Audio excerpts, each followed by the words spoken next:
इस वक्त सुबह के 9 बज रहे थे। मैं ऑफिस जाने के लिए तैयार हो रहा था। आजकल मैं काफ़ी ज़्यादा खुश रहने लगा हूँ। हर चीज़ अच्छी महसूस हो रही है और उसकी वजह क्या है? उसकी वजह ये है कि मैंने दूसरी शादी कर ली है। ये शादी मुझे रास आ गई है। मेरा दिल तसल्ली में है, मेरा दिमाग भी सुकून में है। अब तो मुझे बिल्कुल भी गुस्सा नहीं आता। मैं गौरी को देख देख कर जीता हूँ। उसकी खूबसूरती के ऊपर वारी जाता हूँ। अभी मैं उठकर ऑफिस के लिए तैयार हो रहा था। फ़ोन की घंटी बजी। मुझे बिल्कुल उम्मीद नहीं थी, इसलिए मैंने जल्दी उस कॉल को उठाया।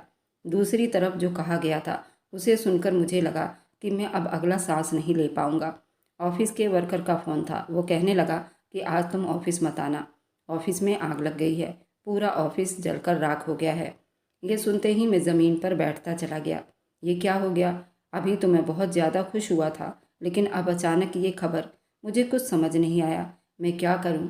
ऑफिस के वर्कर ने मुझे वहां आने से मना तो कर दिया था, लेकिन मैंने गौरी से सब कुछ कहकर घर से बाहर कदम रख दिया। बस में बैठकर अपने ऑफिस की तरफ चल दिया। थोड़ी ही देर में हवा में धुआं उठता हुआ महसूस हुआ था। वहां पहुंचा तो वहां की हालात देखकर मैं खुद ही ज़मीन पर गिरता चला गया। मेरी खुशियों को नज़र लग गई थी। सब कुछ ठीक चल रहा था, लेकिन अब ऐसा लग रहा था जैसे सब कुछ खत्म हो गया है। अकेलापन अफसोस के साथ मैं घर आया। गौरी मेरा ही इंतज़ार कर रही थी। मुझे देखते ही पूछने लगी, सब ठीक है ना?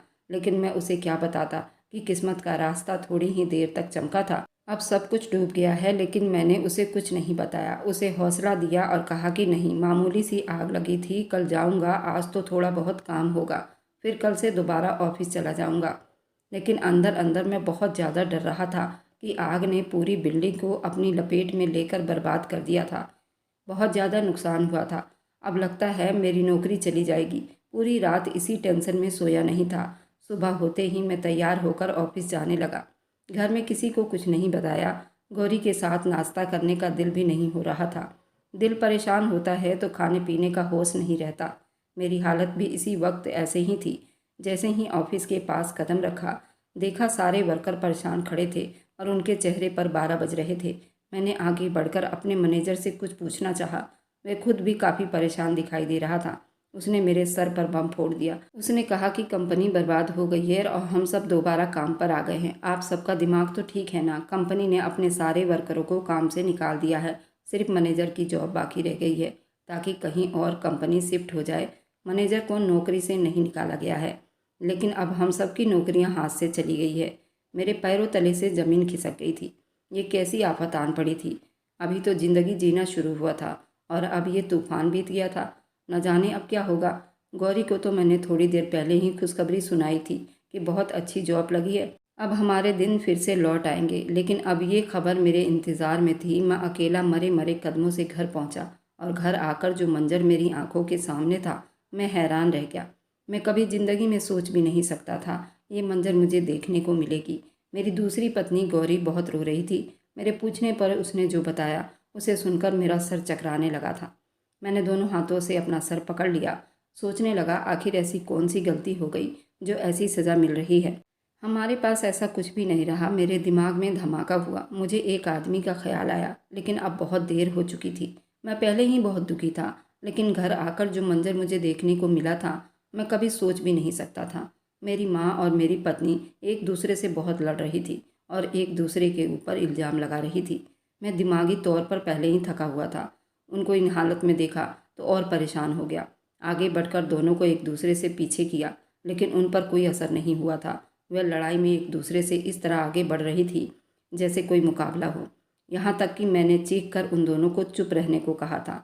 उन्हें ये खबर सुना दी थी, तुम दोनों की लड़ाई की असर से ही मेरी नौकरी चली गई है। माँ तो ये सुनकर सदमे में आ गई।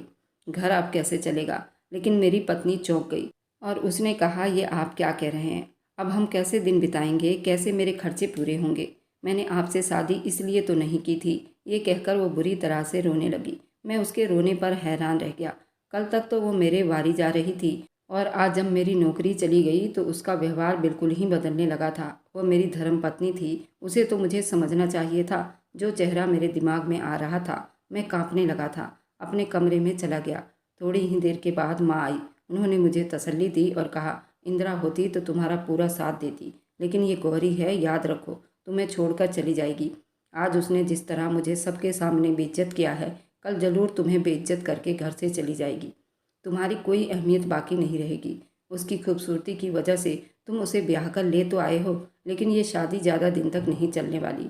मैं उनकी बात सुनकर डर गया, लेकिन मैंने उनसे सिर्फ इतना कहा कि आप अपना व्यवहार ठीक करो। इंदिरा के साथ आपका व्यवहार कौन सा अच्छा था। मेरी माँ ने मेरी तरफ गुस्सैली नज़रों से देखा था, उठकर चली गई। यानी तय था कि दुख के उस पल में कोई भी मेरे साथ नहीं होगा।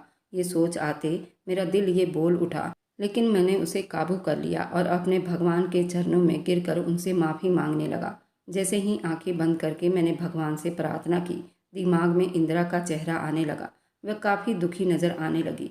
तब मुझे ख्याल आया कि मैं तो पूरे 1 महीने से ना उसके पास गया हूँ, ना उसका हाल पूछा हूँ, ना मुझे उसका एहसास हुआ। मुझे उसके पास जाना चाहिए।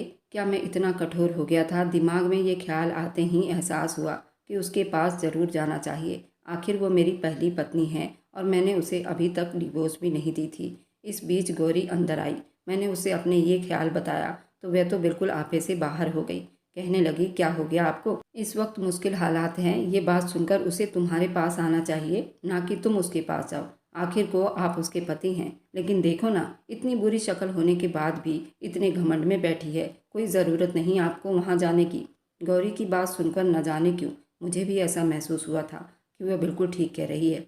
हकीकत तो उसके बिल्कुल उल्टा था, लेकिन इस वक्त मेरे आंखों पर पट्टी बंधी हुई थी। गौरी ने मुझे कहा कि आप फिक्र ना करें, मैं अपने भाई से कहकर आपकी नौकरी लगवा दूंगी। मुझे थोड़ा सुकून हुआ था। गौरी मेरा साथ दे रही है, लेकिन ये बस मेरा दिमागी ख्याल था। पूरे 2 हफ्ते बीत चुके थे और कोई नौकरी भी मुझे दोबारा से नहीं मिल सकी थी। नौकरी मिलना कोई गुड्डे गुड़िया का खेल नहीं था। ये बहुत मुश्किल काम था और मेरी तो किस्मत पर जैसे ताला लगा हुआ था। एकदम से वह चमकी और फिर काली पड़ गई। अब गौरी मुझसे हमेशा लड़ने लगी, कहने लगी कि घर में राशन पैसे तक नहीं, आप हम दोनों को भूखा मारोगे। उसकी बात सुनकर मैं शर्मिंदगी के मारे ज़मीन में गड़ गया। कहने लगा, मैं कोशिश कर तो रहा हूँ, मेरे हाथ में सिर्फ कोशिश है, नतीजा भगवान के हाथ में है। तब उसने नाक भौं चढ़ाकर कहा, न जाने मेरी मत मारी गई थी जो मैंने आपसे शादी कर ली। अच्छी खासी ज़िंदगी अपने घर में बिता रही थी और आपकी बातों में आ गई। शायद मैं आपकी तारीफ़ों की भूखी हो गई थी। आपके मुंह से अपने हुस्न की तारीफ़ सुनना मुझे अच्छा लगने लगा था। इसी वजह से आपकी दूसरी पत्नी बनने पर भी राजी हो गई, वरना आप किसी लायक बिल्कुल भी नहीं थे। आपसे कोई दूसरी शादी करे। उसकी तीखी बातों पर मेरा दिल जलने लगा था। मैं अपनी जगह पत्थर का हो गया था। वो कैसे बातें कर रही थी। पहले तो मेरी कितनी तारीफ़ें करती थी, मेरे आगे पीछे घूमती थी। अब मुझे जली कटी सुनाती ना थकती थी। अब मेरी ज़िंदगी में यही बाकी रह गया था। मैं अब बहुत ज़्यादा परेशान हो गया था। अब मुझ में इतनी हिम्मत नहीं थी मैं अपनी पहली पत्नी इंदिरा से माफ़ी मांग सकूं। न जाने क्यों मेरा दिमाग सुन्न होने लगा था। घर में रोज़ रोज़ की चिक चिक से मैं परेशान होने लगा था। लेकिन फिर ऐसा हुआ, मैंने अपनी ज़िंदगी में भी ना सोचा था। वह रात मेरी ज़िंदगी की सबसे डरावनी रात थी और आज भी जब सोचता हूँ तो दिल और दिमाग हिल जाता है। मैं कभी सोच भी नहीं सकता था कि मेरे साथ ये भी होगा और मैं बिल्कुल लाचार बेबस हो जाऊंगा। लेकिन ज़िंदगी कभी कभी ऐसा मोड़ ले लेती है जिसका हमें कभी अंदाज़ा भी नहीं होता। मैं रोज़ की तरह अपने बिस्तर पर लेटा हुआ था, अपने बीते हुए कल को सोच रहा था। मैं अपने माँ बाप का इकलौता लड़का था। मेरी 2 बहनें थीं जो शादीशुदा थी। मैंने सिर्फ 10वीं तक पढ़ाई की थी। फिर पापा के समोसे की दुकान पर बैठने लगा था। यहाँ तक कि उन्हें मेरी शादी की फ़िक्र सताने लगी, जबकि अभी मेरी उम्र सिर्फ 19 साल की थी। लेकिन उन्होंने शादी की जल्दी मचाई हुई थी और खुद ने ही रिश्ता ढूंढ लिया था।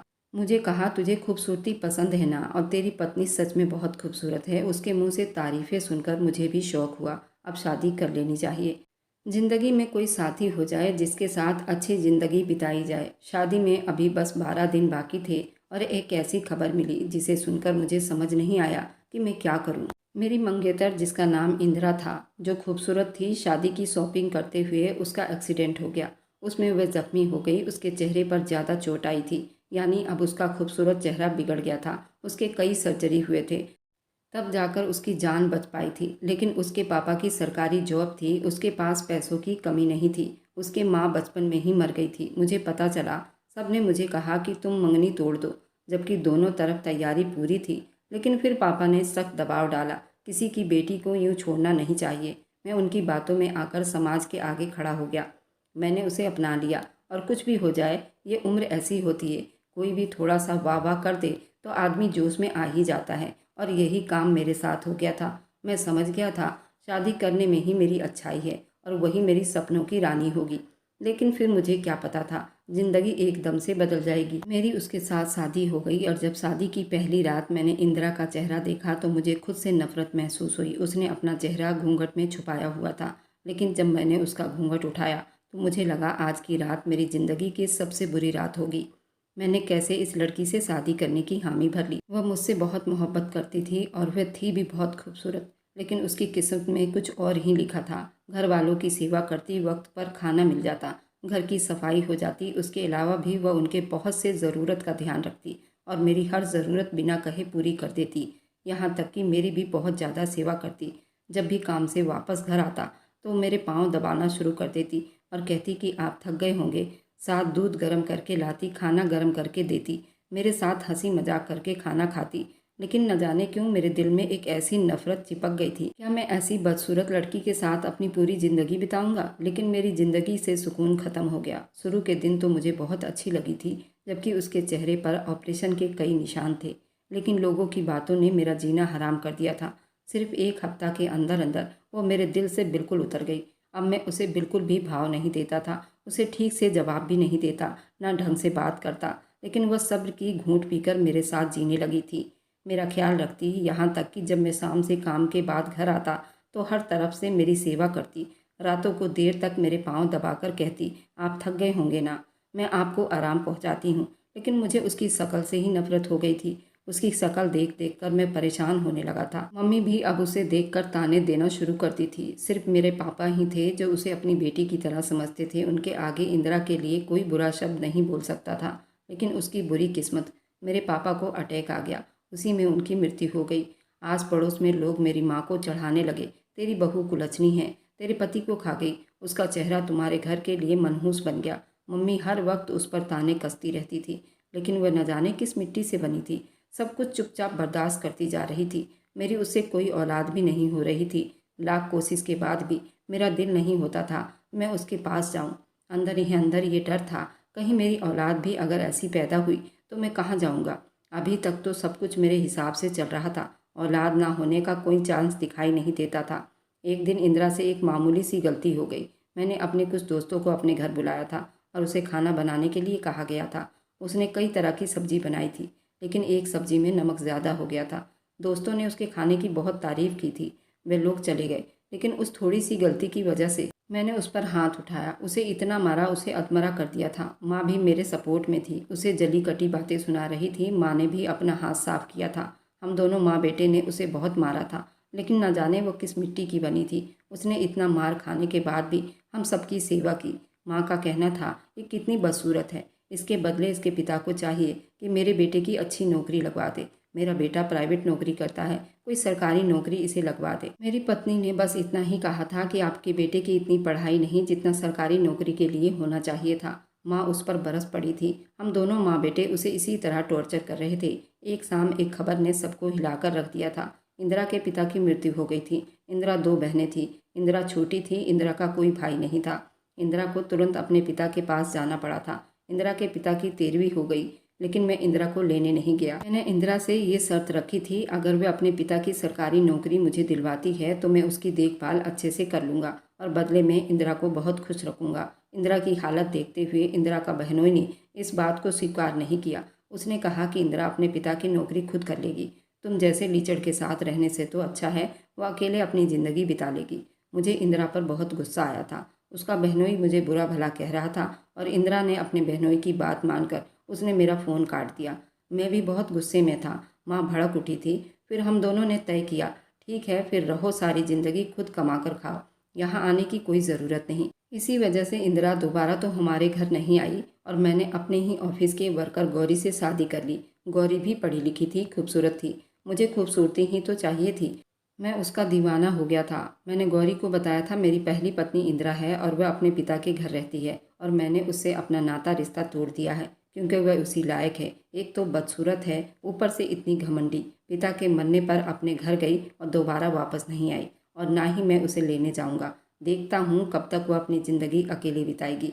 गौरी भी मेरे साथ शादी करके बहुत खुश हो गई थी और मेरी माँ भी खुश हो गई, लेकिन सिर्फ 15 दिन के अंदर ही उसने अपना रंग दिखाना शुरू कर दिया। वह फ़ोन पर घंटों बात करती, जो मेरी माँ को बिल्कुल भी पसंद नहीं आता था। अगर बहन भाई या माँ बाप होते तो कोई बात नहीं होती, वह तो ऑफिस के लड़कों से खूब बातें करती। जब माँ कहती तो माँ को भी सुना देती।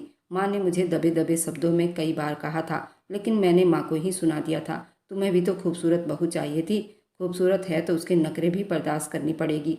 मुझे गौरी से बहुत मोहब्बत हो गई थी। मैं गौरी के बिना सांस लेना भी भूल गया था। जब सर पर मुसीबत आई, गौरी ने अपना असली रूप दिखाया तो मेरे चारों कोने चित्त हो गए थे, लेकिन फिर भी मैं गौरी को खुश करने में लगा रहता था। नौकरी छूटे 5 महीने बीत चुके थे, लेकिन कहीं नौकरी नहीं मिल रही थी। घर में खाने के राशन खत्म हो गए थे। गौरी कब की नाराज होकर अपने भाई के घर जा बैठी थी। मैंने उसे कई बार कहा कि मुसीबत में तुम्हें मेरे साथ होना चाहिए, तुम मेरे साथ रहोगी तो मेरा हौसला बढ़ेगा। उसने मुझे निकम्मा नकारा कहकर धुतकार दिया था। मैं भी बहुत शर्मिंदा था, मैं कुछ नहीं कर सका था।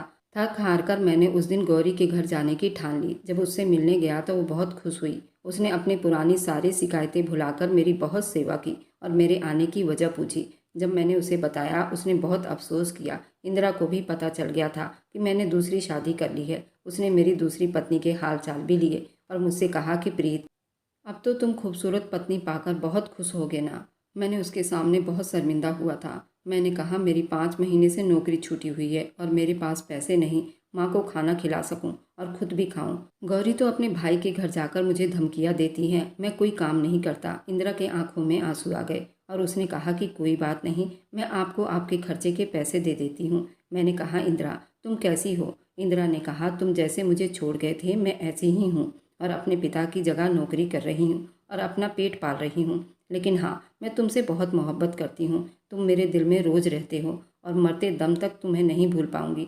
मैं उसकी बातें सुनकर बहुत भावुक हो गया था। उसको अपने सीने से लगा लिया। इंदिरा मेरे सीने से लगकर उसे लगा जैसे वह अपनी सारी दुनिया भुलाकर मेरे चरणों में समा गई हो। मैंने उसके प्यार को महसूस किया और खुद को एक बुरा इंसान के रूप में देखा।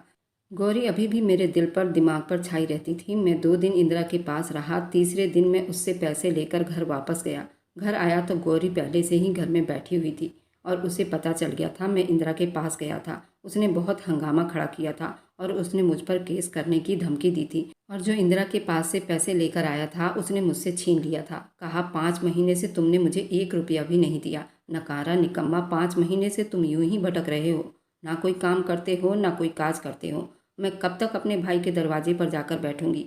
और मेरे होते हुए तुम अपने पहली पत्नी के पास क्यों गए थे? मेरे पास उसके सवालों का कोई जवाब नहीं था। मैं बहुत शर्मिंदा था। मैं क्या कर सकता था? मैंने खुद ही अपने पैरों पर कुल्हाड़ी मारी थी।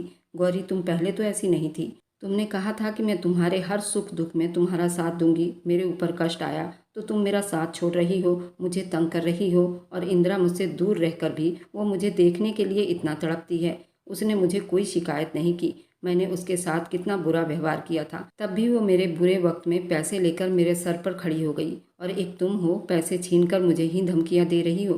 खैर, उसमें तुम्हारी कोई गलती नहीं। जो गलती मैंने किया उसे तो मुझे काटना ही है। गौरी ने इंदिरा को लेकर प्रीत से बहुत झगड़ा किया था। उस रात प्रीत को सिर्फ इंदिरा की याद आ रही थी, लेकिन वह कुछ कर नहीं सकता था। सुबह होते ही फिर काम की तलाश में निकल पड़ा और उसने आज फिर इंदिरा से मुलाकात की और उससे कहा, अगर तुम्हारी नज़र में कोई काम हो तो मुझे भी लगवा दो। इंदिरा ने अपने ऑफिस में ही उसको प्राइवेट नौकरी दिलवा दी थी। तनख्वाह कम थी, लेकिन बैठने से तो अच्छा ही था। उधर गौरी मुझसे रोज़ लड़ाई करती थी।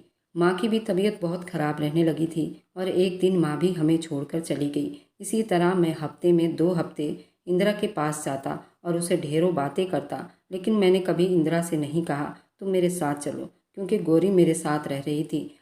मैं गौरी को टूट कर चाहता था। गौरी इसी का नाजायज़ फ़ायदा उठा रही थी। अब तो माँ भी नहीं थी। जब मैं जॉब पर जाता तो वह न जाने कहाँ कहाँ घूमती रहती। मुझे कई बार मेरे दोस्तों ने बताया था, आज तेरी पत्नी गौरी को हमने यहाँ देखा था, पर मेरी हिम्मत नहीं होती थी कि मैं गौरी से ये बात पूछता। इधर जब ये बात इंदिरा के बहनोई को पता चली कि मैं इंदिरा से मिल रहा हूँ और हफ्ते 2 हफ्ते में इंदिरा के पास जाता हूँ, उसके बहनोई ने उसके साथ बहुत झगड़ा किया। उसकी बहन भी उसको समझा रही थी कि ये आदमी भरोसे लायक नहीं। जब उसकी दूसरी पत्नी ने उसे भगाया तो वो तुम्हारे पास आया, तुमसे और तुमसे पैसा लेता। वह गौरी को खुश करने में तुम्हें बर्बाद कर देगा। तुम्हें ये सब दिखाई क्यों नहीं देता? पिछले ही हफ्ते गौरी के बहनोई ने गौरी और प्रीत को एक साथ सुनार की दुकान पर देखा था, जो उसको महंगे हार दिलवा रहा था। अगर वह तुमसे प्यार करता और वह तुम्हारे लिए भी गिफ्ट लेकर आता, लेकिन नहीं, वह तुमसे सिर्फ अपना दुख रोता है और तुम उसे अपना सब कुछ सौंपने पर तैयार हो जाती हो। जब उसके बहनोई ने इंदिरा को ये सब बताया तो वो बिल्कुल परेशान हो गई, क्योंकि इंदिरा तो पूरे दिन जॉब पर रहती थी और शाम को घर आती। उसको इधर उधर की बातों से कोई मतलब नहीं था। उसके बहनोई ने इंदिरा से कहा, मकान के कागज हमें दे दो, क्योंकि तुम्हारा कोई भरोसा नहीं, कब प्रीत को तुम सब कुछ लिख दो। जरा सा वह रोता नहीं और तुम पिघल जाती हो। इंदिरा अब थोड़ी सावधान हो गई थी, लेकिन वह अपने दिल का क्या करती जो सिर्फ प्रीत के लिए ही धड़कता था। जिस ऑफिस में इंदिरा ने प्रीत की जॉब लगवाई थी, उस ऑफिस से प्रीत को दूसरे ऑफिस में ट्रांसफ़र कर दिया गया था। अब उसकी तनख्वाह भी बढ़ गई थी। वह ऑफिस काफ़ी दूर था। प्रीत एक बार फिर से इंदिरा को और इंदिरा के एहसान को भूल चुका था और गौरी को लेकर खुश रहता था। उसको इंदिरा से मिले पूरे 6 महीने बीत चुके थे। वह इस 6 महीने में इंदिरा से एक बार भी नहीं मिला था। इंदिरा फ़ोन करती तो उसका फ़ोन भी नहीं उठाता और उसने अपने नंबर भी बदल लिया था। इंदिरा की बहन उसे रोज़ समझाती थी कि तुम प्रीत को छोड़ दो, वह तुम्हारे किसी लायक नहीं है। जब उसका टाइम निकल गया तुम्हें फिर से छोड़ दिया और फिर कहीं फंसेगा, फिर तुम्हारे पास दौड़ा चलाएगा। उसे अच्छे से पता चल गया है कि हमने मकान का कागज़ तुमसे ले लिया है, बस वह इसी लालच में तुमसे मिलने जुलने लगा था। इंदिरा भी इस बात को स्वीकार कर चुकी थी। इंदिरा की बहन ने अपने देवर से ही इंदिरा की शादी करवा दी। उसकी बहन का देवर इंदिरा से कुंवारेपन से ही मोहब्बत करता था, पर उसने कभी इजहार नहीं किया था, क्योंकि उसका पैर खराब था और इसी डर से उसने कभी ये बात नहीं बताई।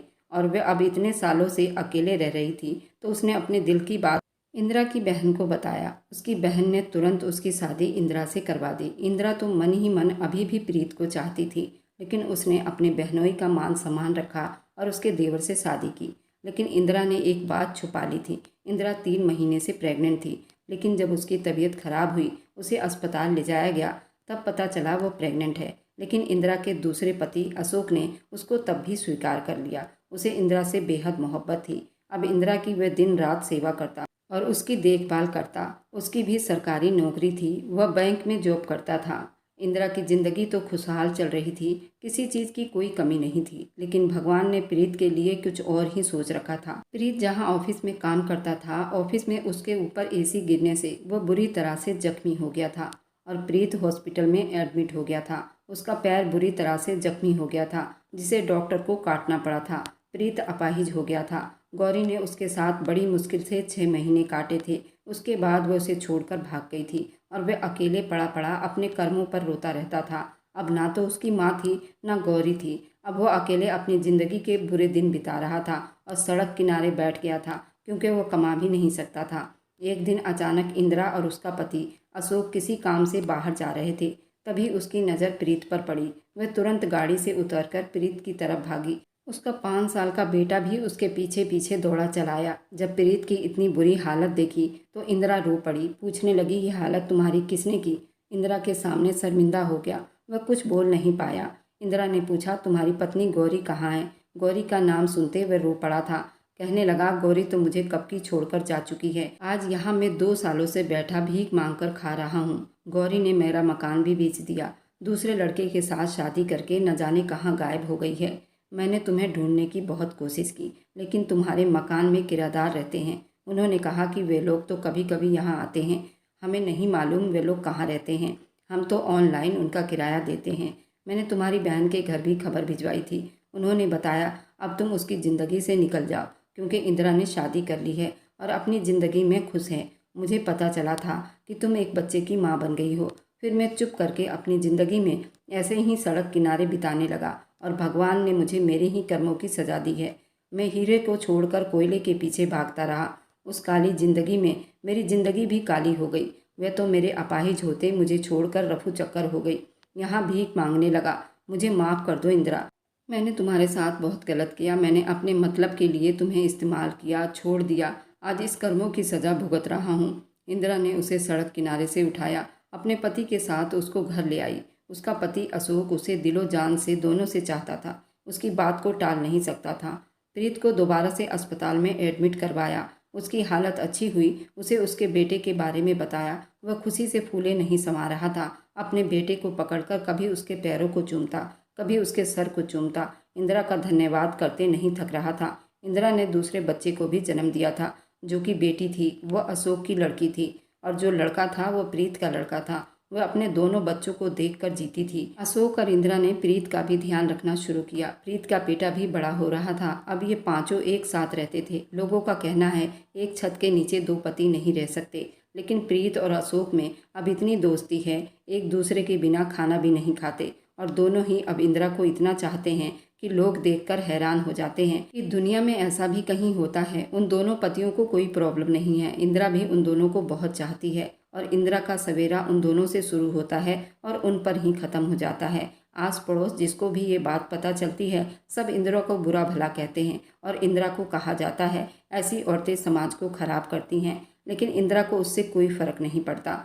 खुद इंदिरा की सगी बहन भी इस बात के खिलाफ है। उसने इंदिरा के ऊपर केस डाला हुआ है कि इंदिरा को अपने दोनों पति में से किसी एक को चुनना है, लेकिन इंदिरा ने इस बात से अपनी बहन से ही रिश्ता ख़त्म कर लिया है। अब मैं आप लोगों से पूछना चाहती हूँ, क्या मैंने जो किया गलत है? अगर ये बात गलत है तो फिर इंसानियत कहाँ रह गई लोगों के अंदर?